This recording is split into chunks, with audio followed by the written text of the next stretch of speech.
Una sa ating mga balita, inilatag na ang seguridad na ipatutupad para sa pagdiriwang ng pista ng Itim na Nazareno bukas.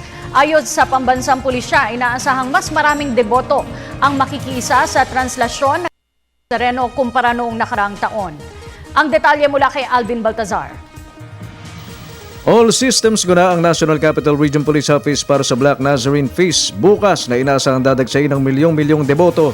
Ayon kay NCRPO Chief Police Director Carmelo Valmoria, planchado na ang kanilang hakbanging pansiguridad na ilalatag bukas sa gitna ng inaasahan din nilang mas maraming deboto ng Itim na Nazareno ang dadagsa kumpara ng nagdaang taon.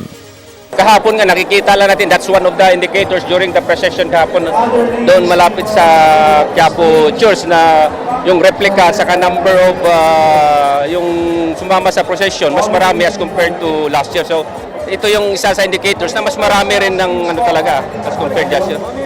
Tumanggi na bang sabihin ni Valmoria kung ilang puwersa ng pulis ang kanilang ide-deploy pero pagtiyak nito, sapat ang bilang ng kanilang hanay para matiyak ang seguridad ng mga deboto.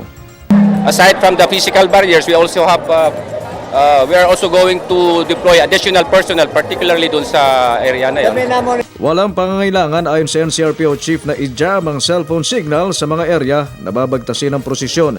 Wala naman anya silang natatanggap na intel report ng anumang panggugulo para sa okasyon pero babala sa mga Kung merong magpaputok dito, crowded yung place and we will arrest them. Para sa Telebisyon ng Bayan, Alvin Baltazar.